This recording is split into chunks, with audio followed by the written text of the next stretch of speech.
Hi, this is Coach Colette. As you know, one of my goals for the Start Within podcast is to have honest, candid conversations with fellow social impact leaders to uncover how they stay grounded and healthy and sane as they pursue their mission-driven goals. That's why I'm so excited for this episode of Coach Chat. It's my conversation with Amer Jandali. He's what you may call an environmental futurist. He's also founder of a startup called Future Meets Present, through which he designs products and systems that help to reduce waste. He's also the creator of an innovative product called Braceletote.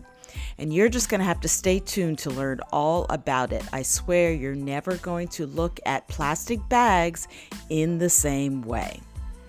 In this conversation, Amer discusses his journey from his DJ life, spinning 4 nights a week for 4.5 years back in New Mexico, to moving to New York City to get his degree in social innovation from the School of Visual Arts. He also shares the pivotal moment when everything changed, all because of his watching a documentary about the impact of plastic on the environment. We discuss how all the dots began to connect and all of the micro moves that happened along the way to bring his entrepreneurial venture to where it is now. Is there a courage step that you are considering taking? Like around an environmental issue or some other issue that's beyond your own personal sphere that can have an impact on the larger world? If so, get ready for a very real and engaging conversation on how one person really can make a difference, because our symbolic gestures can lead to other solutions. So get ready and listen up.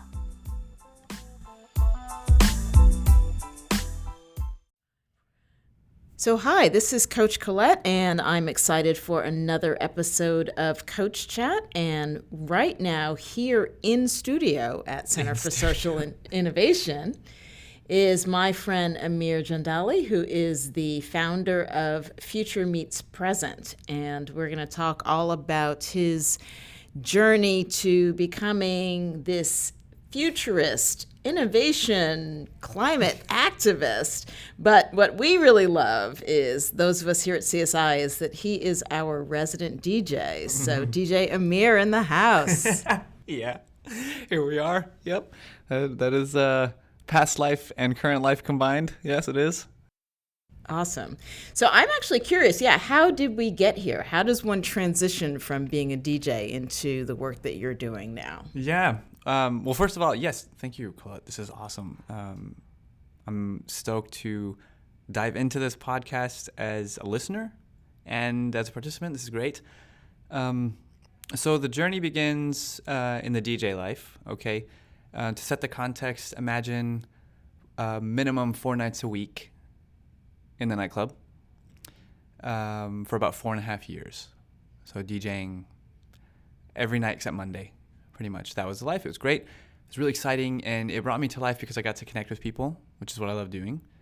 And then it also became this channel for me to raise awareness about the war that was happening in Syria, because my family's from Syria. So it felt great on all levels, right? It's wonderful. And then how the segue began, one night I had just gotten home from the club. It was about 3:30 in the morning, and I watched this documentary about plastic bags. I don't know if we've ever actually even talked about this. No, but I was like, because I was going to get to the bags. All right, let's go. We know our stories in fragments, right? So this is how all the dots connect. Okay, so I watched this documentary about plastic bags. It was like 3:30 in the morning, and I had just gotten back, and I was just, just wanted to eat some late night food, chill, watch a documentary, relax. And I put this thing on, and I started learning about all the things that we currently know about plastic bags. At the time, I had no idea. And I'm watching this documentary, and things are just like, all that's going through my head is everything I knew that was normal is suddenly not normal anymore.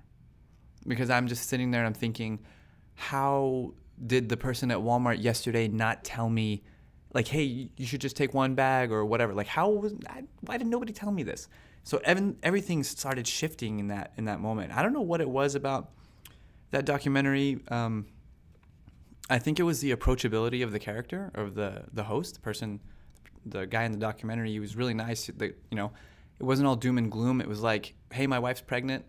I'm living in Colorado, and my town in Colorado is challenging another neighboring town to see who could reduce their usage of plastic bags less. I mean, who could increase the reduction of their plastic bags, right? He's like, so I'm starting to think about it, and what could be bad for my baby? Like, is all this plastic bad for my potential, and that was the context of the documentary. So it was non-threatening. It wasn't like, look what we're doing. Stop it now, you're like evil. Yeah, it wasn't that. And so this guy's just going on his own discovery phase, and he's like, and before long, I started noticing that everything was covered in plastic. And he goes to the grocery store, and I'm just like, dang, you're right. Look at that. You're right. This and this. And I'm like, oh my God.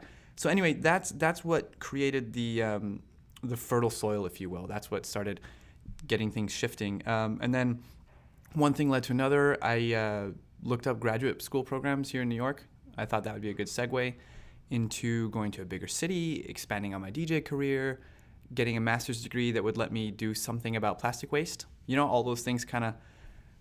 And then moved here, got a degree in design for social innovation from the School of Visual Arts.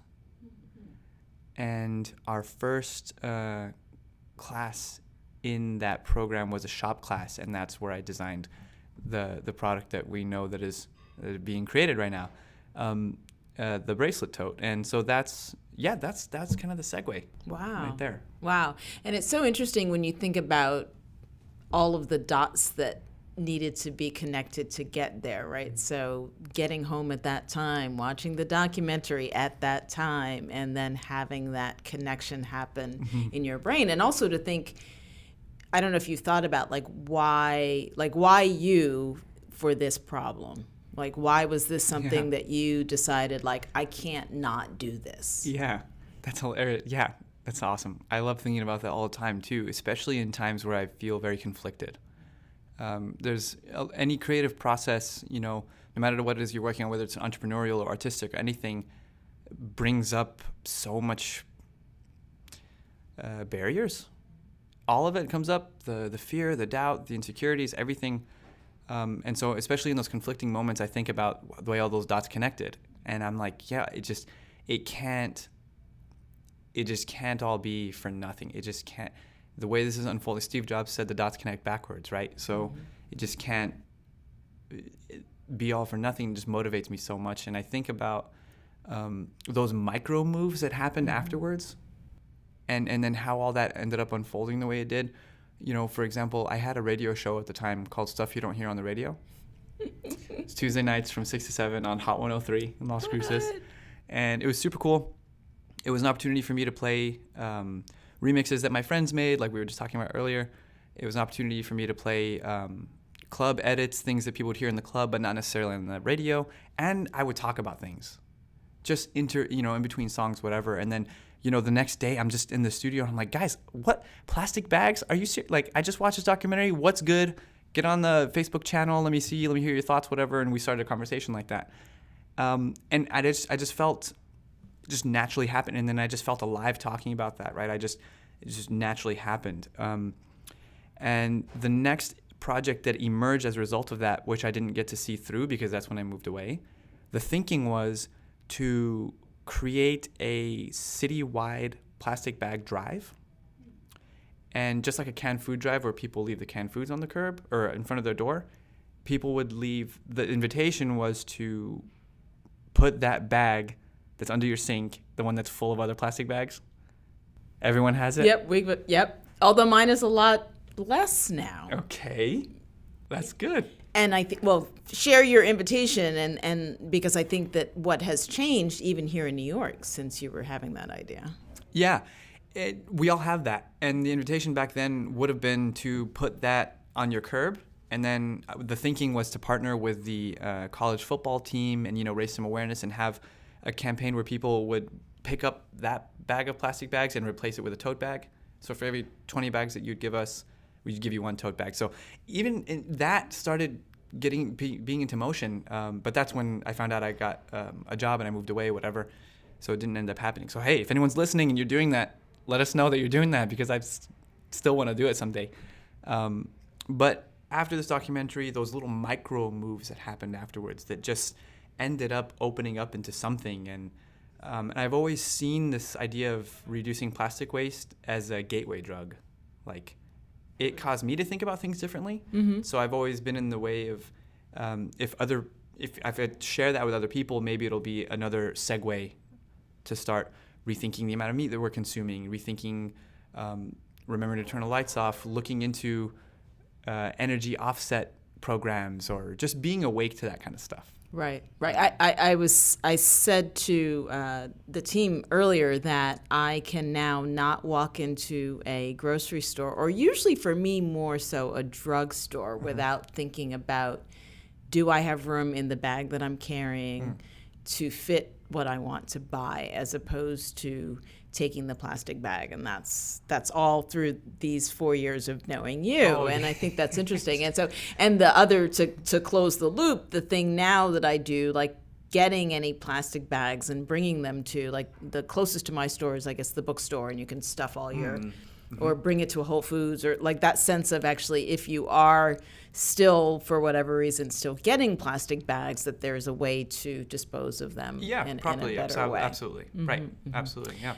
I think that's interesting what you said about the approachability of these ideas, because I'm sure that you've heard people talk about, well, climate issues, it seems so large. I don't know how individual one person, can have an impact. And what are your thoughts on that, or how do you talk with people about that? Yeah, that's so true. And actually, even just right before we started this recording, I had just posted on the Braceto Instagram, which we'll get to that in a moment too, right? I just posted on the Instagram the idea that plastic bag bans and this whole movement is really more a symbolic gesture than anything. The fact is that actually, when it comes to emissions, plastic bags are not really that bad. They're pretty low. Studies have shown that you have to use your reusable bag sometimes up to hundreds of times for it to offset the emissions that a plastic bag would create. If you think about it, they're so durable, they're super lightweight. You can get so much volume in such a small box of plastic bags. They're really not that bad when it comes to emissions. When it comes to pollution, obviously, they're the worst. Last year, we went through 5 trillion plastic bags around the world, which is unprecedented. And it is the number one highest disposed plastic. Guinness Book of World Records named it the most ubiquitous item on the planet. It's more than coffee cups and water bottles combined when you think about plastic bag consumption. So in terms of emissions, they're not that bad. In terms of a symbolic move, that's where the value is, I think. So to answer your question, I see this rollout, I see this approach to climate change happening in levels. Okay. Level 1 is the basic things that we hear all the time. Bring your own bag, bottle, cup. It's like the most immediate way for you to start taking control over things, aligning your values with your actions the simplest way possible. It shouldn't end there. I mean, if we want to keep digging deeper. So I would say level 1, bringing that. Level 2 is starting to rethink the other things that you're purchasing. Every time you're reaching for something on a shelf or touching something in your home, that is a touch point that could potentially offer some other solution. Mm-hmm. Your light switch, for example, we can start thinking about where are we getting our energy from, and then we can look into renewable energy credit programs and things like that. So I think that's level 2. Level 3 is when we get to a point to where we're looking at what we do perhaps as a profession or as a passion, and we think about how we can start integrating levels 1 and 2 with that. For example, if your workspace is a place that you wish would recycle more, maybe that is an area for you to expand your self-expression and start talking about how that can change. Maybe if you're working for a fashion brand, maybe you can bring that idea to the board meeting and say, what if we start using recycled materials? Or what if we start doing this? And that's where that level 1 starts unfolding even more. And I think that's when we start getting to a place of real systemic change. But to me, it starts with the plastic or reusable bags. It doesn't end there at all. Right. That's amazing. So it's the individual choices and then making those individual choices become habits. And then based on the habits, it does start to inform what you notice, what you see, the choices you make in terms of buying. And then I guess, so it seems like you went from 0 to level 3, right? Sure. Is there, I feel like there can be a courage step, do you think, in terms of now I'm taking it beyond me, the individual, and now like going into my office or going into my organization or going into a building and saying, can we do something different? Yeah. Was that like natural for you to do? I mean, speaking of so for those of you that don't know, here at CSI, you've got this whole zero waste project. And so we are all disposing of our waste differently because you have sort of been educating us over the years of what goes in what bin, right? So was that a natural thought? You're like, oh, of course I'm going to get this company, this building to do this differently. No, not really, not at first. No, and I know what you mean about that courage step. I think any time that we're in a place of aligning our values with our actions, I think it's just inherent in that process is a moment of conflict or a moment of doubt or a moment of seeming inauthentic or something, especially if it's in a culture or a community of people that know you a certain way. For example, if you start enforcing certain things, like we used to have, the reason I never DJ'd on Monday nights was because that was our religious night to play Halo. Me and my friends, they would be like 8 of us, sometimes 10 of us, linking different TVs together and everything. So much of us come to my house and playing Halo. And then so when I started getting into this new space, at the time I was actually sponsored by a drink company, a sports drink company called Nero. And they would send me a bunch of bottles and they're like, hey, like just drink them on stage, whatever. And I was like, yeah, sweet. I'm super down. As a result, I had a bunch of plastic bottles at my house. And I brought a recycling bin home when it was super new in Las Cruces at the time. Like, we didn't ever think about that. But I would tell them, like, hey, guys, like, take whatever you want, but put it in this bin. And I think there can always be that kind of, like, ting of, like, oh, am I going to be, like, a jerk right now? Or am I going to seem like an asshole or something to my friends that know me a certain way? But those moments are the moments that we look forward to because those are the moments of opportunity where you can find yourself. And those are the moments where you can recreate yourself in a new way that, yeah, someone might think you're being narcissistic, but another person might think you're being inspiring. And I think that little micro win, again, just keeps happening over time. And then to your other point, too, from level 1 to level 3, throughout this process, going through grad school, design for social innovation, and being here in New York and seeing just how a whole city functions. In contrast, my hometown has 70,000 people, Las Cruces, so being here, it's completely different. You see the way a city pulses, the heartbeat. I'm learning and I'm becoming more aware of how culture change and system change works. And it's from the bottom up and top down. It's both. Oftentimes when I show people my bag, it's like, oh, not everyone's going to wear that. You're not going to get everybody to wear that. How are you going to get everyone to wear that? I wouldn't do it. And that's fine. That's not the answer. I don't believe it's the answer. I don't think every single person in the world is going to carry the reusable bag. I don't think that's feasible, nor is it the solution. What I think is a holistic solution is if the people that want to carry their reusable bags have one that they love to carry even more. If the people that are already doing something, if we make it easier and more exciting, and if we galvanize those people, that is powerful and that is ground up. And if we redesign systems in a way to where the plastic bag that you would be getting at the grocery store because you forgot your bag, that one that you're receiving anyway isn't made out of oil or something that's non-renewable, but it's made out of something like a corn base or something that's algae or something that's actually dissolves in water or something. And there is a campaign or an educational piece where it's like, please just put this in your compost bin instead. And that requires change to happen from both ends. It requires structural change and it requires information, demystifying systems. So with that in mind, this here at the Center for Social Innovation, this opportunity just became a way for me to practice that, in a way for me to explore the social design process. it can be so daunting to think about how do we approach problem solving, especially some ones that are so big and abstract. But what I'm learning is it can come down to these three processes. And this is universal, I'm finding. It's discover, design, deploy. Discover, design, deploy. Discover how is the system working? Whatever the system is, whether it's education or poverty or waste, doesn't discover that, like, get in there. How does the system work? How do people feel about it?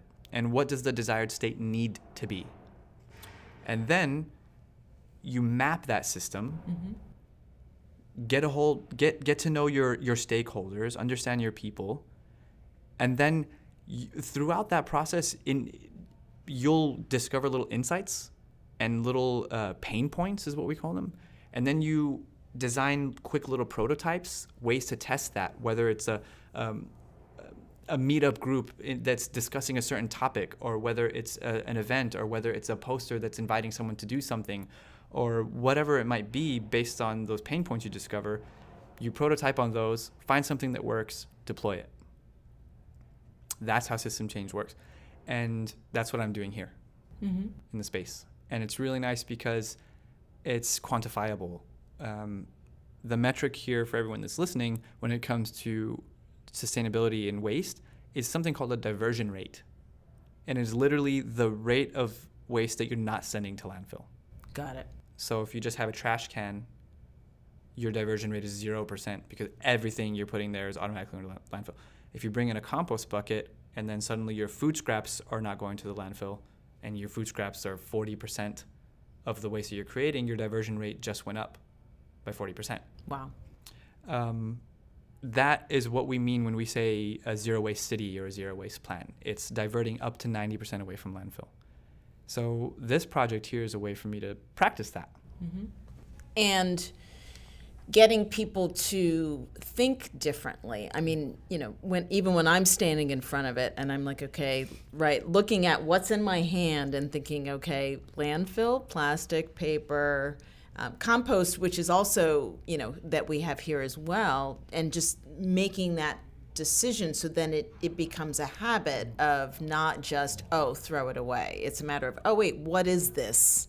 Let me look at it, try to figure out what it is, and then try to put it in the right bin. So that's pretty amazing. So we've hinted at it. We talked about, we said the name bracelet tote. So I guess we have to tell them, what is a bracelet tote? Okay, so imagine you have a bandana wrapped around your wrist, or imagine a bandana wrapped around your neck, or an ascot, or a bandana wrapped around your head, like Rambo or Tupac. Imagine undoing that bandana, and then there is a small slit in the top. It's about the width of the narrow part of a tie. And you can, from that slit, you can put your hands inside, and then you will discover a magic trick that it feels like a magic trick every time. You grab the handlebars and you can slide the bandana down and it reveals a shopping bag. And this emerged purely because I wear bracelets and I use them as a form of self-expression. Each one has a story.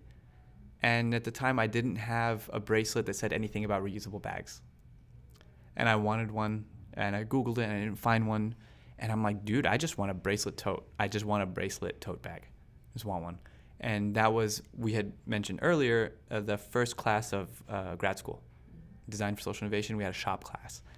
And the stars aligned on that day that was our assignment. And the tool I designed was a bracelet tote. And the first one, I joke around with it. It was only large enough to fit a 6-pack of eggs. It was just like so small, completely not functional at all. But it was purely for demonstration purposes, and then just kept building on it. And now it can fit 2 6-packs of soda or beer. It can hold 50 pounds, and it is made entirely out of recycled and repurposed materials. Fantastic. So that's amazing to hear of you also following your 3D process, right? Of sort of thinking about discovery and getting to design and then getting to deploy. And I think it's amazing. our listeners don't know, but I've shared, my team was here last December, and they were all like, "Oh my God, like what is that, and how does it work?" And so, do you get that reaction often? Yeah, totally, because it's surprisingly never been done before. I've been working with a patent attorney to file a utility patent, which we are utility patent pending, and as a result of that, we've researched patent applications that date back to 1968.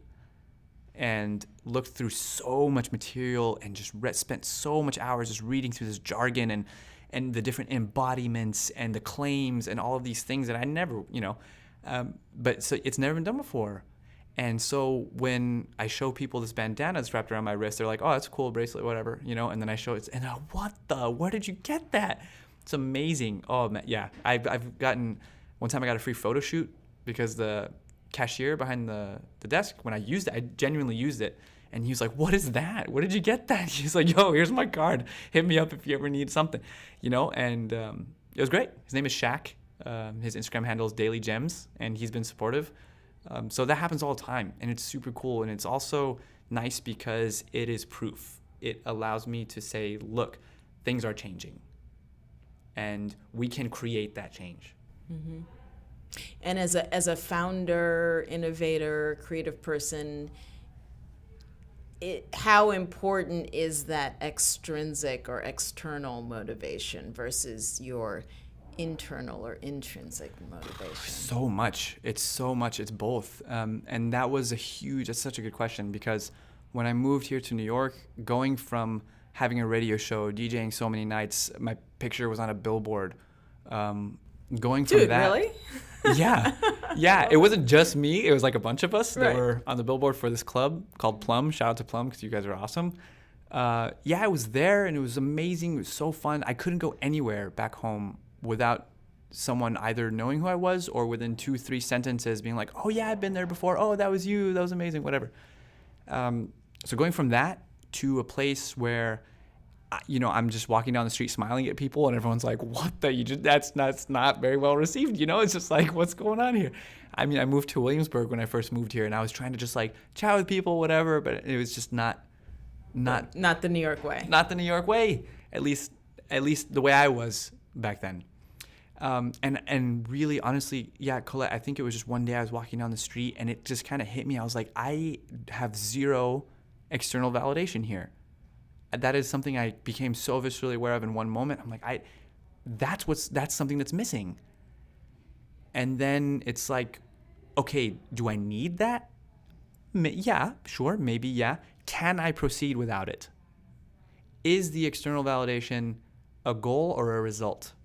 And when I started rethinking the DJ days, I realized that I wasn't happy because I was DJing. It was the reverse. I was DJing because I was happy. I would just play house parties for my friends because I loved to. And I would play because I loved that person. And I would just hanging out with my friends, and I just happened to play music. And I think that opened up this space of trust, and it built a community, and eventually one person referred me to someone else, and I got a gig opening for LMFAO. That's what happened. And so I realized that, like, I was happy first.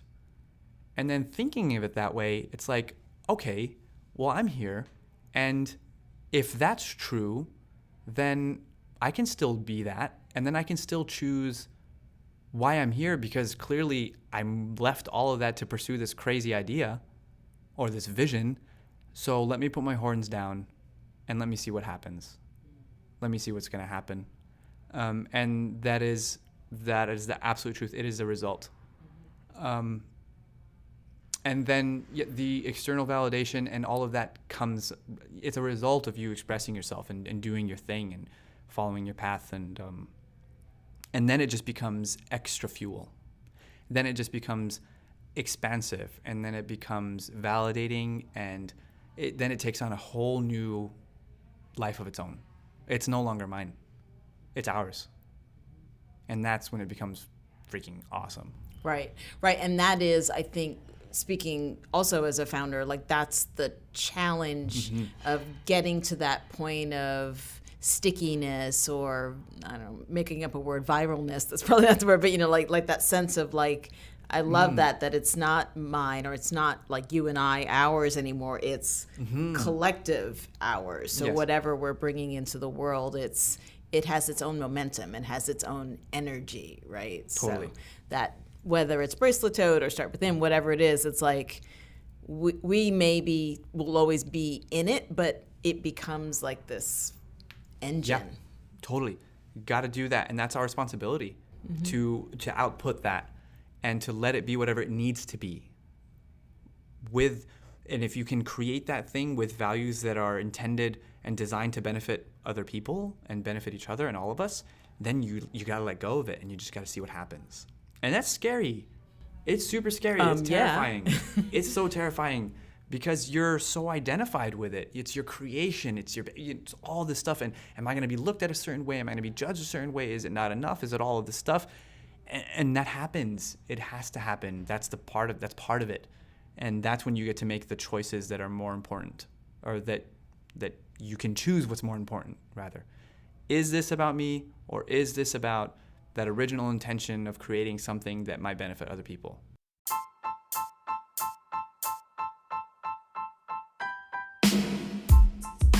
So what do you think of the episode so far? What are your main takeaways? Before we jump into the next segment, I have a question for you. What's at stake for your health if you continue living your current routine? The thing is, we get so used to doing things in the same ways, we're actually more afraid to make changes than we are to live out our worn-out routines, even if they are causing us to feel ill, stressed, or overwhelmed. Can you imagine what it would be like to wake up in the morning and not have it hurt when you get out of bed, and to feel excited about your day? It is possible when you start within, and I'd like to help you do it. You can visit my website, startwithincoaching.com, and at the top, click Start Here to schedule your complimentary activation call. We can talk about what's going on in your life right now, how you are in your health, and where you would like to be. So go to startwithincoaching.com and click Start Here to start your journey within.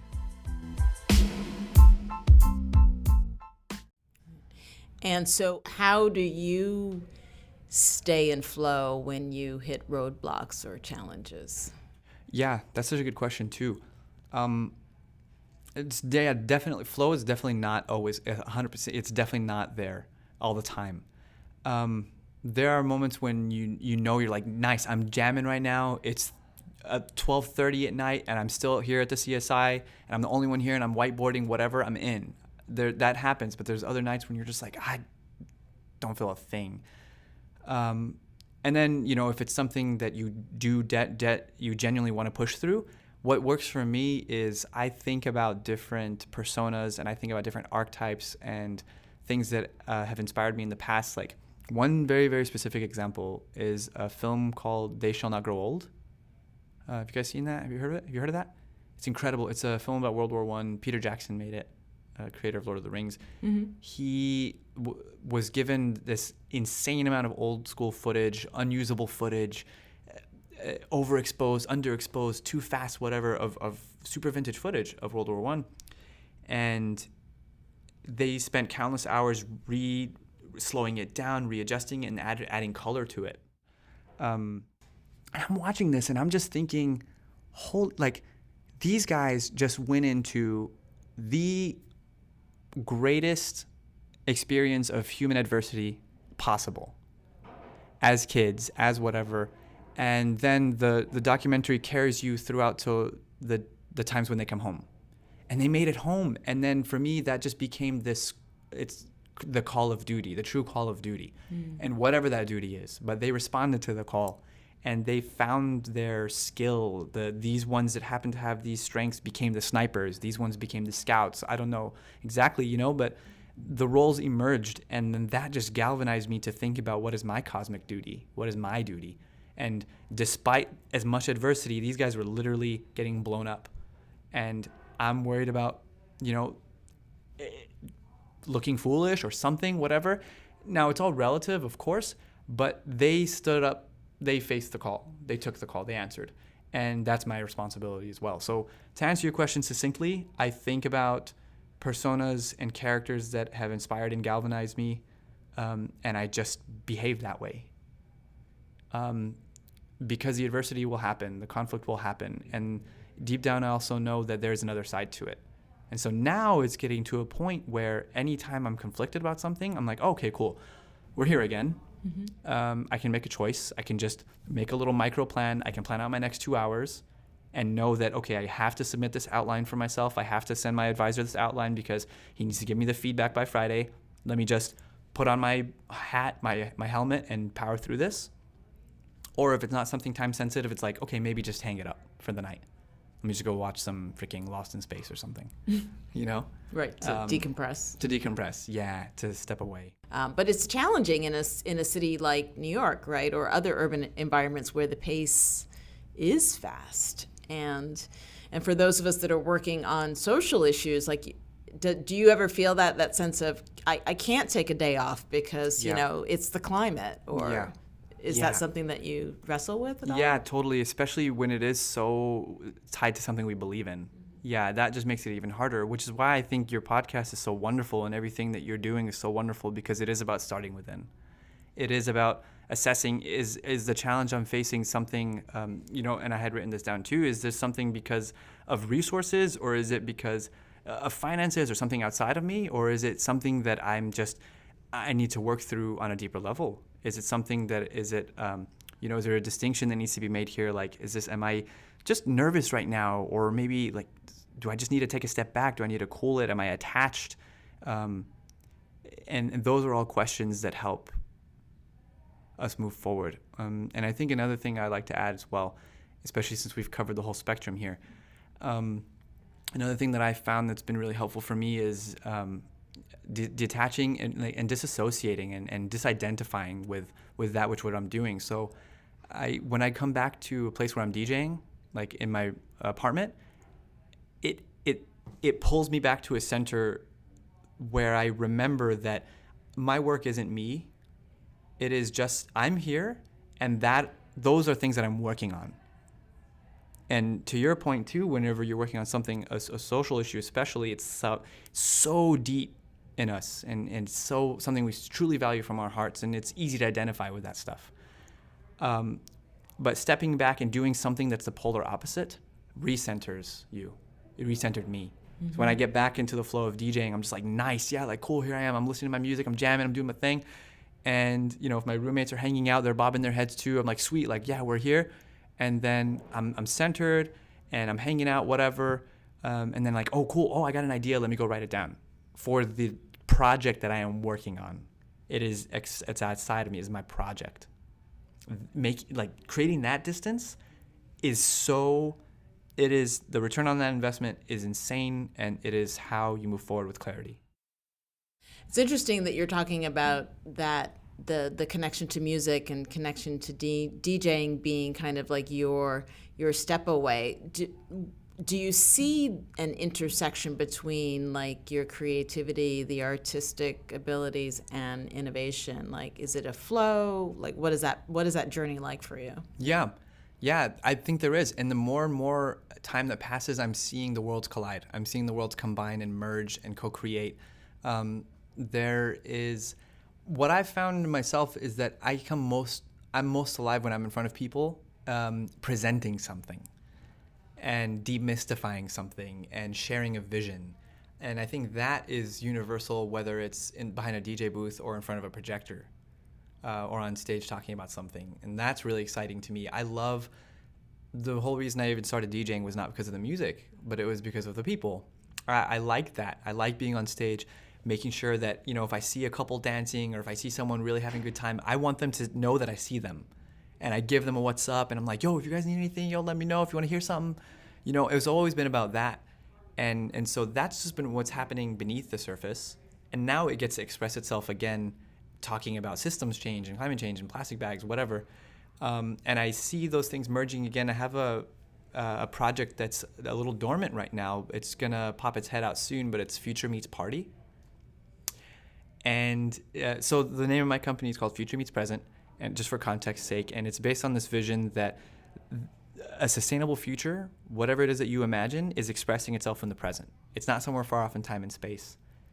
But that snapshot that you see in your mind's eye where electric cars are normal, renewable energy is normal, circular economy is normal, rooftop gardens are normal, you see that in your mind's eye. It's actually here. It's here. It's expressing itself in the present. It's just not, it's unfolding. And that context can play out through design, through product design, system design, and through events and community design. So when you have a party in that context, that's what it looks like when the future meets party.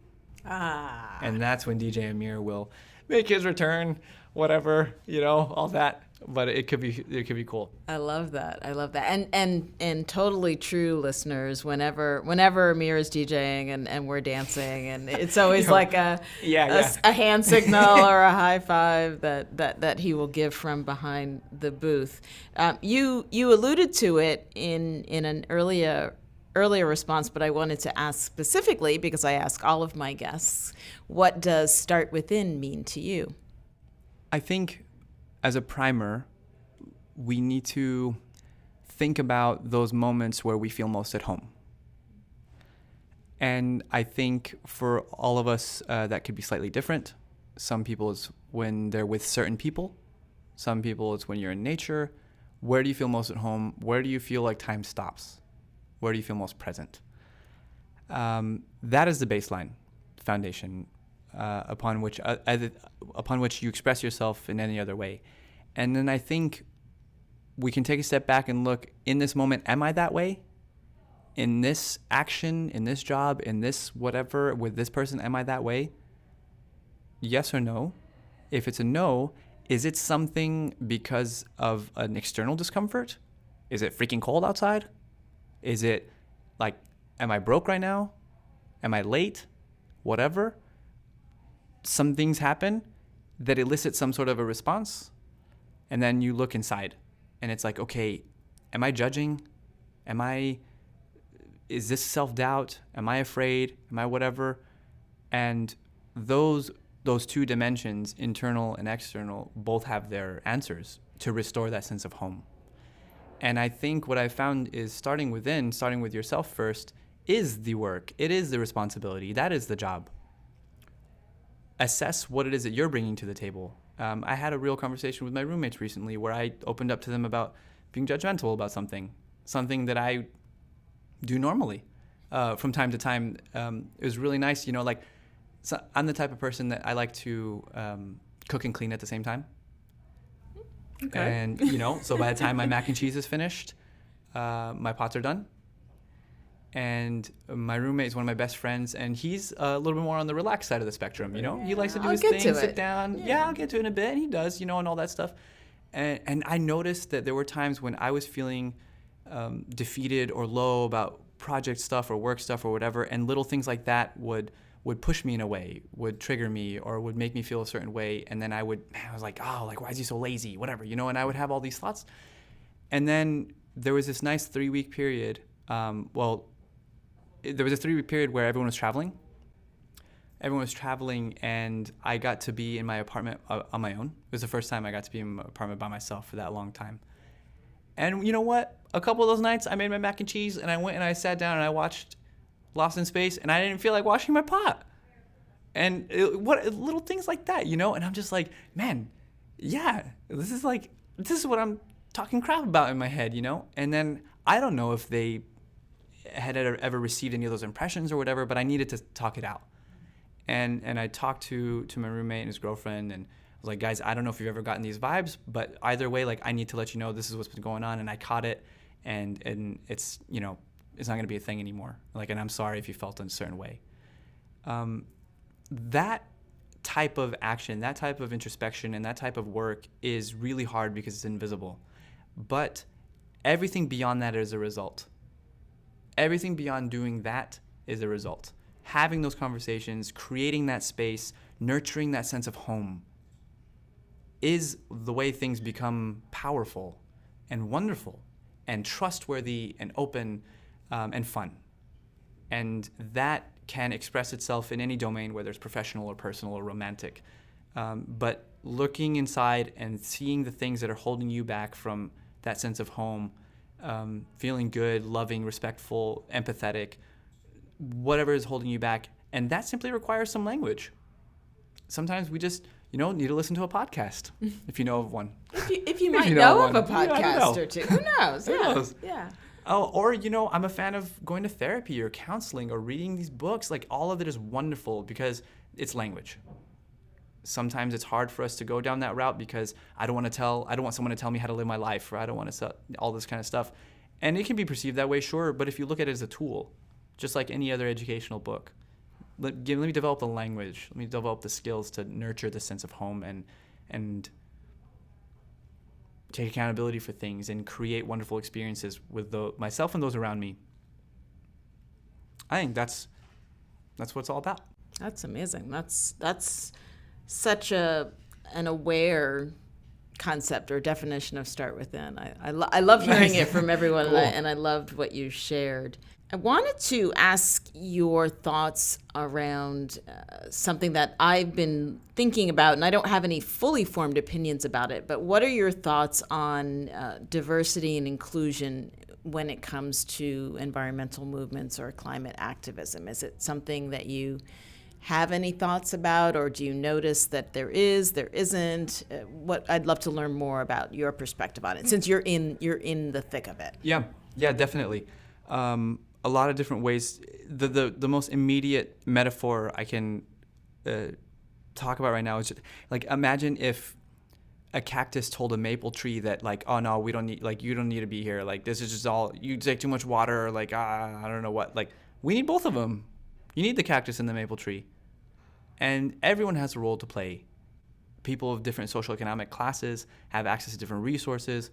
One of the reasons that plastic bag bans have taken so long in different communities is because of the concern that it might add a financial barrier, 5 cents, whatever, to different, people of income, which should be true too. And it's just it sheds light on the importance of making things work for everybody, accessibility, and designing systems that work for people no matter who they are. Mm-hmm. Right, and then there's also that concept of thinking about the differing impacts depending on where you live, whether that's different countries, different continents, of different aspects, like, hurricanes, typhoons, earthquakes, all of these different things that seem to be happening, so that we're all being impacted. And yet I wonder, are all of those stories being shared or being told? Right. Yeah, that's an avenue we didn't even go down. Of course, the ones, the most least resilient communities, the most impoverished communities are the ones going to be affected the most, purely because of sometimes geographical situations and resource limitations. Of course, all of that. Yeah, no, you're absolutely right. Mm-hmm. Great. So how can our listeners learn more about all that you're doing? Bracelet Tote, Future Meets Present. I can't wait for Future Meets Party. Yeah. I think I love Instagram the most. You will start there. I actually am in process of updating my LinkedIn, so if you go there, you'll see a bunch of outdated stuff, which could be pretty funny. Do that. But AmerJan, like Nancy, DALI, Amer Jandali. That's Instagram. That's where I post my stuff, so you can find links to other things. And wow, if somebody hears this, if you message me on Instagram saying that'd be amazing. That'd be I was thrilled. Yeah. In any way I can support with whatever anyone's doing, I'm super down. That's amazing. Hell yeah. Thank you. This has been such an amazing conversation. I have enjoyed learning more about you. Like, it's amazing. You think, oh, I know Amer. I know what he's all about. But I learned a lot today. Well, thank you. Yeah, same here, Colette. This is great. I'm super honored. I'm happy to be part of this. It's 80 episodes deep. 80 something, and congratulations on making it this far. This is awesome. Thank you. Thank you. These conversations are wonderful. I'm sure it's awesome. Thank you. Awesome. It's my pleasure.